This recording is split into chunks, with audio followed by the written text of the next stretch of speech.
শ্রদ্ধা ছাড়া যে কোনো সম্পর্ক তৈরি হয় না।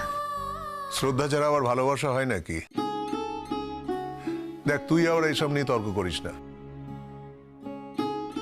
দেখো, এসব তাত্ত্বিক কথা, গভীর কথা,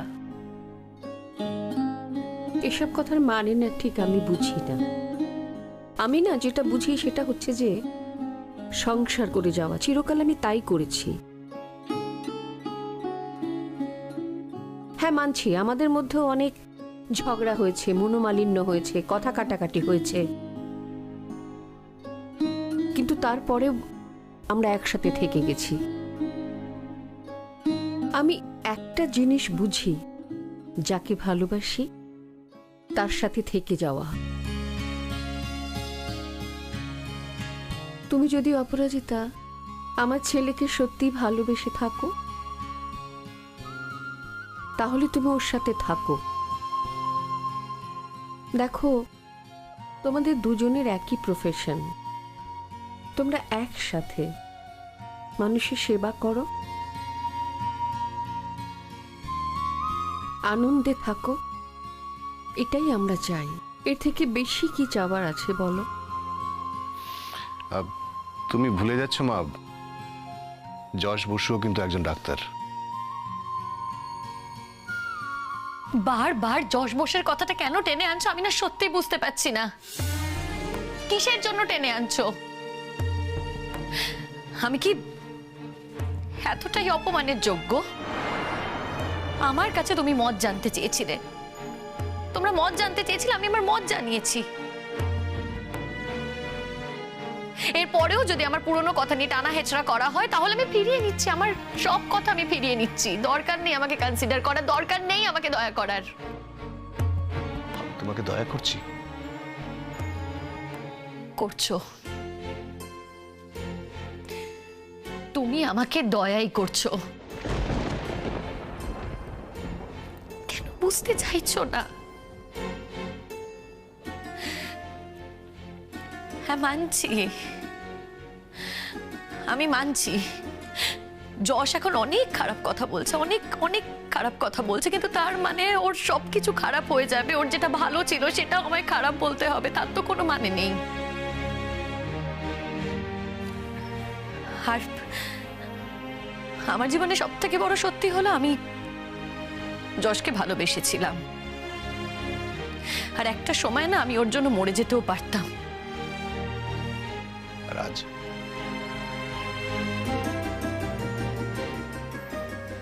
আজ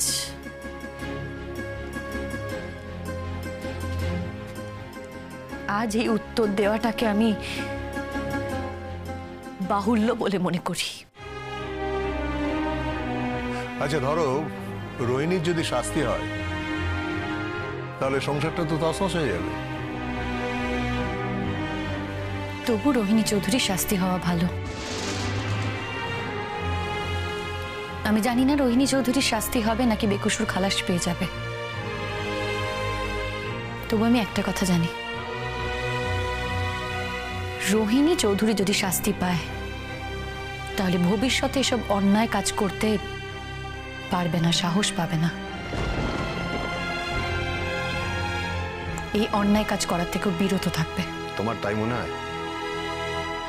তাহলে তো এতদিন এভাবে এত অন্যায় করে যেতে পারতো না। দিনের পর দিন ও তোমার সাথে কত অন্যায় করেছে। তার জন্য তো কোনোদিনও জেল খাটেনি। কি বলতো, একটা জেল খাটা মানুষের যে সামাজিক লজ্জা না, সেটার অন্য কিছুতে যায় না। ও ডাক্তারিটা থাকবে? থাকার কথা নয়, যাই না তারপর কি হবে। জীবনটা একেবারে ধ্বংস হয়ে যাবে। ইচ্ছে করে মেয়েটা এটা করলো। যদি ও একটু ভালো থাকতো, যদি অপরাজিতার পেছনে এভাবে না লাগতো, তাহলে তোর কিছুই হতো না। না, ক্ষমা করব না, ক্ষমা করব না, অনেক ক্ষমা করেছি। আর না, আর এবার যদি আমি ক্ষমা করে দিই না, তাহলে আমি যে নিজেকে আর ক্ষমা করতে পারবো না। আরেকটা কথা আছে, অন্যায় যে করে আর অন্যায় যে সহ্য করে দুজনই সমান অপরাধী। আর যশ বোস যদি ভাবে যে শবনম খাতুনের মাথার ওপর দোষ চাপিয়ে দিলে শবনম খাতুন সেটা মুখ বুজে সহ্য করবে, সেটা কিন্তু শবনম খাতুন আর সহ্য করবে না।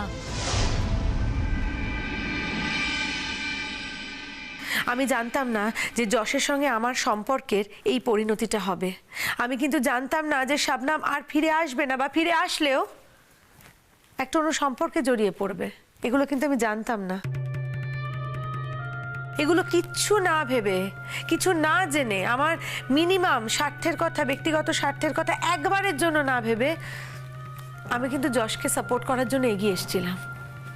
দিন রাত তোর পাশে থেকেছি, তুমি সেটা জানো, তোমরা সবাই জানো। তোমাদের বাড়ি থেকে তার জন্য আমাকে কম অপমান করা হয়নি আন্টি। আমাকে প্রচুর কথা শুনতে হয়েছে তোমাদের বাড়ির অনেকের কাছ থেকে। তবু কে জানে কেন ওকে ছেড়ে যাওয়ার কথা এক মুহূর্তের জন্য মনেই হয়নি। অথচ অদ্ভুতভাবে তুমি শবনমের অ্যাটিটিউডটা না জাস্ট ভাবতে পারবে না, তোমরা ভাবতে পারবে না। এমন ভাবে তাকাচ্ছে ওর দিকে, এমন ভাবে কথা বলছে, যেন মনে হচ্ছে যশের থেকে খারাপ ছেলে পৃথিবীতে আর নেই। এবার বুঝতে পারছো কত বড় ভুলটা তুমি করেছিলে? হ্যাঁ মা, এখন আমি হারে হারে বুঝতে পারছি। আমরা যখন প্রতিবাদ করতাম যশ, তখন তোর খারাপ লাগতো। তুই কিন্তু রোহিণীকে কম অপমান করিসনি, কম কষ্ট দিসনি ওকে। প্লিজ দাদা ভাই, ও এমনিতেই খুব আপসেট হয়ে আছে, আর এর মধ্যে প্লিজ এই কথাগুলো আমি তোমাদের দুজনকে বলছি, তোমরা বলো না ওকে এরকম কথা।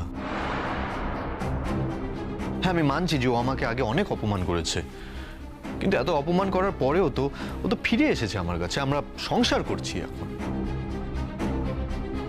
কি বলতো, এখন যদি আবার এই সত্যি মিথ্যে কথা বলে ধরে নিলাম কেসটা আমরা হেরে যাই, তাহলে তো আবারও আমাদের সেই সংসার করাটার পথেই বাধা পড়বে না? আমাকে হয়তো জেল যেতে হবে, কে বলতে পারে যেভাবে এগোচ্ছে কেস। একজন জেল খাটা আসামির চাকরিটাও আর থাকবে না, অবশ্যই চাকরিতে রাখবে না আমাকে। বলা যায় না, ডাক্তারি লাইসেন্সটাই তো ক্যান্সেল হয়ে যেতে পারে। আমি আমি বুঝতে পারছি না গো, উঠে পড়ে লেগেছে, জাস্ট উঠে পড়ে লেগেছে, যাতে আমার জীবনটা, আমাদের দুজনের সংসারটা একেবারে তছনছ করে দিতে পারে। তোমরা বিচারককে সেই কথাটা বলো। কথাগুলো না বললে বিচারক বুঝবেন কি করে? আমি আর পেরে উঠছি না গোর সঙ্গে দাদা ভাই, কি ডেঞ্জারাস মেয়ে। এমন প্ল্যান করে এগোচ্ছে না ওরা, পুরো প্ল্যানফুলি, যে কিভাবে কি কি বললে আমি ফেঁসে যেতে পারি। সত্যি মিথ্যে বানিয়ে যা নয় তাই বলে আমাকে ফাঁসানোর একেবারে সমস্ত রকম ছকটা ওরা কষে রেখেছে। যেভাবে হোক ওরা ডিসাইড করে নিয়েছে যশের মুখটা ওরা ছোট করবেই, যেভাবে হোক। এবং আমাদের জীবনটা, আমাদের দুজনের সংসারটা একেবারে তছনছ করে দেবে, এটা ডিসাইডেড, প্ল্যানফুলি। তোমার মা এখনো মরে যায়নি, আমি বেঁচে আছি এখনো। হ্যাঁ, এতদিন তোমরা আমাকে বারণ করেছো, আমি কোর্টে যাইনি, কিন্তু এবার আমি যাব, আমি অ্যাপিল করব। আমার তো কম অভিযোগ নেই, আমি গিয়ে বলবো আমার ছেলের জীবনটা কিভাবে তছনছ করে দিতে চাইছে এই মেয়েটা। মা প্লিজ, তুমি ঢুকো না এর মধ্যে, আমি চাই না তুমি এটার মধ্যে ইনভলভ হও। কি? হ্যাঁ মা, আর তাছাড়া যা বলার বিষয়টা তো আমার, মা আই এম অ্যান অ্যাডাল্ট, যা বলার আমি বলবো, তুমি ঢুকো না প্লিজ। লয়ার বলেছেন আমাকে আমাকে কথা বলার সুযোগ করে দেবেন। আর উই ডোন্ট নো, হয়তো বিচারক তোমার কথা নাও শুনতে পারে। এটা কোনো কথা? আমি তোমার মা, আমি একটা হেল্পলেস মা, আমি গিয়ে বলবো আদালত শুনবে না? এটা হতে পারে? কম কিছু করেছে ওই মেয়েটা? এখন ওখানে বসে বসে মিষ্টি মিষ্টি কথা বলবে আর সেই অনুযায়ী আদালত বিচার করবে, এটা হয় কখনো? হ্যাঁ আন্টি, বলছি বিচারকের তো একটা বিচারবোধ, বিবেচনা সবটা রয়েছে, তুমি এত টেনশন আগে থেকে করো না আমার মনে হয়। কি বললে তুমি? এটা এইভাবে অ্যাকিউজ করছে তোমাদের, এত টেনশন করছো, দিয়ে আমাকেই বলছো তুমি চিন্তা করো না, মানেটা কি? আমি একটা কথা বলি, দেখো বিচারক কিন্তু এখন কিছু বলবে না, উনি পুরো ব্যাপারটা এখন দেখবেন, শুনবেন, বুঝবেন, শেষ বিচারটা কিন্তু উনিই করবেন। তাই আমাদের ওনার শেষ বিচারের কথা অবধি অপেক্ষা করতেই হবে আর কি। আমার তো ওটাই টেনশন হচ্ছে, ওটাই তো টেনশনের বিষয়। তখন যদি সবটা হাতের বাইরে চলে যায়। আর সেই জন্যই তো আমি যেতে চাইছি। দেখো আদালতে গিয়ে তুমি তোমার কথা বলো, যদি আদালত শোনে তো নাথিং লাইক ইট, কিন্তু কেসটা তো যা শুনছি ওরা বলছে যে 2-1 দিনের বেশি আর নেই। আমি জানি না কি। এই যশ, তুই কি লয়ার চেঞ্জ করার কথা ভাবছিস? না দাদা ভাই, একদমই না। আমাদের লয়ার ভালো, খুবই ভালো লয়ার, কিন্তু ওনাকে তো কথা বলার সুযোগই দিচ্ছে না ওই মহিলা lawyer. She is very aggressive, very dangerous. কোথা থেকে কোন প্রমাণ ধরে আনছে তার কোনো ঠিক নেই, সিরিয়াসলি। আমরা যখন সুখ সারিতে যাই তখন যে 4 জনের সাথে দেখা হয়েছিল আমাদের, তাদের মধ্যে একজনকে ধরে নিয়ে এসেছে, এবং সে এটা বলছে স্বপ্নদীপ নাকি শবনমকে মেরে ফেলার চেষ্টা করেছে, যার কোনো এভিডেন্স নেই, কোনো প্রমাণ নেই। আজকে ধর না, আমি তোকে বলছি, আমি যদি কোনো লোককে ধরে নিয়ে আসি, তাকে ধরে নিয়ে এসে আমি যদি বলি যে ওকে শবনম অ্যাপয়েন্ট করেছে আমাকে মেরে ফেলার জন্য, এবং বিচারক সেটা বিশ্বাস করে নিলেন, তাহলে তো কিছু করার থাকে না। না না না না না, প্রমাণ ছাড়া কোনো কথা গৃহীত হয় না। সেটাই বলছি, প্রমাণ ছাড়া কোনো কথা গৃহীত হয় না কোর্টে। তাই দেখবি রোহিণী বেকসুর খালাস পেয়ে গেছে। শোন, যে যাই বলুক, যেভাবে অ্যাকিউজ করুক, একটা কিন্তু এভিডেন্স দরকার হয়। এভিডেন্স নেই, প্রমাণ নেই, প্রমাণ ছাড়া কোর্ট কোনো কথা শোনে না। জানি আমি এটা, কিন্তু শবনমকে তো সব বুদ্ধি দিচ্ছে ওই দেবদীপ নামের ছেলেটা। প্লিজ যশ, তোর এই কথাটা আমি মানতে পারলাম না। Very sorry to say. ধরো রোহিণী চৌধুরীর শাস্তি হলো, সবার সামনে ওর মুখোশটা টেনে খুলে দেওয়া হলো। তারপর যদি যশ বোস এসে তোমার কাছে ক্ষমা চায়, তাহলে তারপর আবার থেমে গেলি যে? তারপর যদি আবার আমায় ফিরিয়ে নিতে চায়,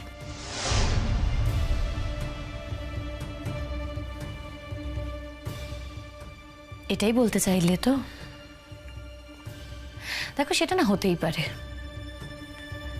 আজকে রোহিণী চৌধুরীর শাস্তির পর হতেই পারে যে আজকে যশ বোস আমাকে ফিরিয়ে নিতে চাইলো। আসলে ও খুব তাড়াতাড়ি মোটিভেট করা যায় ওকে, ও ইনফ্লুয়েন্সড হয়, সেটা কিন্তু হতেই পারে। আমি সেটাই বলছি।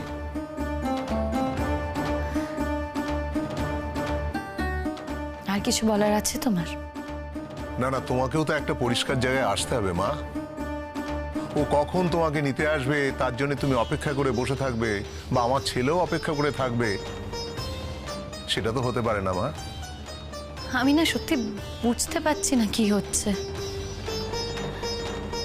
কেন আমাকে তোমরা সবাই ভুল বুঝছো? আজকে যশ বোস যদি আমাকে ফিরিয়ে নিতে চায়, আমি কি একবারও বলেছি যে আমি ফিরে যেতে চাই? অপরাজিতা, দেখো অপরাজিতা, আমি তোমার ভালো বন্ধু, ওকে? তাই তো আমি সারা জীবন এই বন্ধু হয়ে তোমার পাশে থাকবো, থাকতে চাই, থাকতে পারি, এতে কোনো অসুবিধে নেই। I have no problem.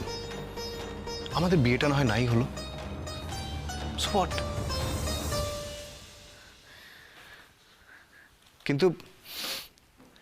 কিন্তু তুমি কোনো সিচুয়েশনের সাথে কখনো কম্প্রোমাইজ করো না। কিন্তু তুমি তোমার ইচ্ছের কাছে কখনো নথি স্বীকার করো না। Thank you Debdeep. তুমি এই কথাগুলো না বললে আমি তো জানতেই পারতাম না যে আমার নথি স্বীকার করা উচিত নয়, আমার কম্প্রোমাইজ করা উচিত নয়। দেখো, তুমি হয়তো এখন কথাগুলো আমাকে বিদ্রুপ করে বলছো, কিন্তু তুমি একটু ঠান্ডা মাথায় ভেবে দেখো তো, ভেবে দেখো যে আমি তোমাকে কথাগুলো যা বলছি সেটা কিন্তু খাঁটি কথা। মুশকিলটা এই জায়গায় দেবদীপ, এই জায়গাতেই মুশকিলটা। কারণ তোমার মনে হচ্ছে তুমি সব খাঁটি কথা বলছো। হ্যাঁ, এটাও ঠিক যে আমি তো এখন আবার খাঁটি কথা বলতেই পারি না। এই প্লিজ তোমরা ঝগড়া করো না। অপরাজিতা, তুমি যদি বিয়ে করতে না চাও তাহলে কিন্তু বাবু কোনোদিনই তোমাকে জোর করে বিয়ে করবে না, বা আমরাও তোমাকে জোড়াজুড়ি করব না এই বিয়েটা করার জন্য। তুমি নাই বা বিয়ে করলে, তুমি যদি আমার ছেলেকে বিয়ে নাও করো, তবু তোমার সাথে আমাদের সম্পর্কটা এই রকমই থেকে যাবে। সারা জীবন তোমাকে ভালোবেসে যাব। কিন্তু একটা কথা কি জানো তো, তুমি কি চাও সেটা তো আমাদেরকে জানতে হবে। তোর এখনো মনে হয় জানিস তো যে শবনম একটা বাচ্চা মেয়ে, সহজ সরল বোকা, কিন্তু তা নয়, একদমই তা নয়। দেবদীপ এত কথা জানলো কি করে রে? শবনম বলেছে তবে না জানতে পেরেছে, নাহলে দেবদীপ এই কথাগুলো জানবে কি করে? দেবদীপকে শবনম জাস্ট ইউজ করছে, বোঝ। দেবদীপের এত টাকা পয়সা সব কিছু ইউজ করছে, যার জন্য এত বড় লয়ার অ্যাপয়েন্ট করতে পেরেছে, লয়ারের পিছনে হাজারে হাজারে টাকা ঢালছে। আর দেবদীপও শবনমের মোহে পুরো মোহগ্রস্ত হয়ে এত সব কিছু করে চলেছে। কি যে আছে ওই মেয়েটার মধ্যে যে মোহে পড়ে এত টাকা ওড়াচ্ছে ছেলেটা, আমি বুঝতে পারছি না। কিন্তু ফুলকাকে এই কথাটা তুমি বলতে পারো না। একদিন যশও তো ওর মোহে পড়েছিল। যশ যদি ওকে ওর জীবনে এন্ট্রি না দিত তাহলে কি আজকে ওদের এই পরিণতি দেখতে হতো? ওরা দুজনে গিয়ে এখন কোর্টে বসে থাকছে দিনের পর দিন। কত সুখের সংসার হতে পারতো ওদের দুজনের, মাঝখান থেকে কতগুলো দিন নষ্ট হয়ে গেল। ফুলকাকি, এটা তুমি একবারও ভেবে দেখেছো? কতবার বারণ করেছিলাম, কত চেষ্টা করেছিলাম, কথা শুনেছে তখন আমার ছেলে? তোমাদের কথা শুনিনি বলেই হয়তো আজকে আমাকে এই পরিস্থিতির মধ্যে দিয়ে যেতে হচ্ছে মা। তবে একটা কথা জেনে রেখো মা, আমি শবনমকে কোনো দিনও ক্ষমা করব না, কোনো দিনও না। আসল কথাটা কি জানো তো? আর কিচ্ছু না, না সিরিয়াসলি আর কিছু না। ওনা দেবদীপকে পেয়ে পুরো পৃথিবীকে ভুলে গেছে। আচ্ছা বেশ, তো দেবদীপকে পেয়ে পৃথিবীটা ভুলে গেছে, ভালোই তো। ওরা নিজেদের মতো করে নিজেদের পৃথিবী, নিজেদের সংসার তৈরি করতে পারতো, ভালো থাকতো। আমাদেরকে আমাদের পৃথিবীতে আমাদের দুজনের সংসারে ভালো থাকতে দিত, এভাবে সংসারটা কেন তছনছ করে দিচ্ছে বলো তো আমাদের? আমরা তো ওর কোনো ফাঁকা ধানে মই দিতে যাইনি, কোনো ক্ষতি করতে যাইনি। ইনফ্যাক্ট আজকে যশের আড়ালে যে এই সম্পর্কটা তৈরি করেছে দেবদীপের সঙ্গে, তাই নিয়ে যশ একটা বাজে কথা বলেনি, একটা মিসবিহেভ করেনি ওদের সাথে। তবে যশ, আমি তোকে একটা কথা বলে দিচ্ছি ভাই, এই শবনম মেয়েটি কিন্তু দেবদীপের কপালেও বেশি দিন টিকবে না। শবনমের মতন অপরচুনিস্ট মেয়ে আমি আমার জীবনে দেখিনি। একটা সময় তোর কাছে ছিল, এখন দেবদীপের কাছে গিয়ে ভিড়েছে। এরপর আরেকটা বড় ডাল পাবে না, ওখানে গিয়ে নিজের নৌকোটা বাঁধবে। এই মেয়েগুলো অপরচুনিটি ছাড়া কিচ্ছু বোঝে না জীবনে। এই মেয়েটার জন্য আমি সারা পৃথিবীর কাছে কত ছোট হয়েছিলাম, এই আমার পরিবারের লোকেদের কাছে, তোদের কাছে দাদা ভাই, ঠিক আছে, মার কাছে কত ছোট হয়েছিলাম আমি।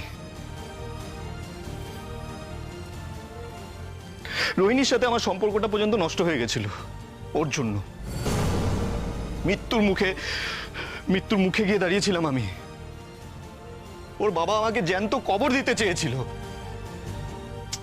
এখন আমি ভাবি আমি কতটা বোকা ছিলাম, বোকামো করেছি আমি একটা সময়। আমি বুঝতে পারছি না আন্টি, আর কত পরিষ্কারভাবে আমি কথাটা বলবো? একটা মেয়ে আর কত পরিষ্কারভাবে নিজের বিয়ের কথা বলতে পারে? আর কত কত আমাকে লজ্জায় ফেলবেন আপনারা? নাকি ব্যাপারটা অন্য? আমাকে কথার ফাঁদে আপনারা ফেলতে চান এবং কথার ফাঁদে ফেলে আমাকে বোঝাতে চান যে আমি আপনাদের ছেলের অযোগ্য। এই বিয়েটা আমার করা উচিত নয়, কারণ আমি যোগ্য নই। এসব তুমি কি বলছো অপরাজিতা? এই দেখো, মেয়েটা আমাদের কথায় জব্দ করে দিয়েছে। না না, এই বিষয়ে ওকে আর কোনো কথা বলা যাবে না। অপরাজিতা, আমি না তোমার সাথে কোনো কথা বলছি না। অপরাজিতা বললাম তো আই এম সরি। দেখো আমি তোমাকে হার্ট করতে চাইনি, I didn't mean to hurt you, please. আমাকে নিয়ে পৃথিবীতে সবাই হার্ট করেছে, তাই তুমিও আমাকে হার্ট করতে পারো, এতে আমি অবাকও হব না, আশ্চর্যও হব না। এই দেখো মেয়েটা রাগ করে চলে যাচ্ছে। ওহ তুই দেখ না একটু, মেয়েটা একটু অভিমানী আছে। আর অভিমান হবে নাই বা কেন বলো তো? ও যখন এমন করে নিজে থেকেই বলছে, আর সেখানে তোমরা ওর বিয়ে নিয়ে এ কথা ও কথা শুনিয়ে দিচ্ছ, না না এটা ঠিক হচ্ছে না। ও আমার দোষ হয়ে গেল না?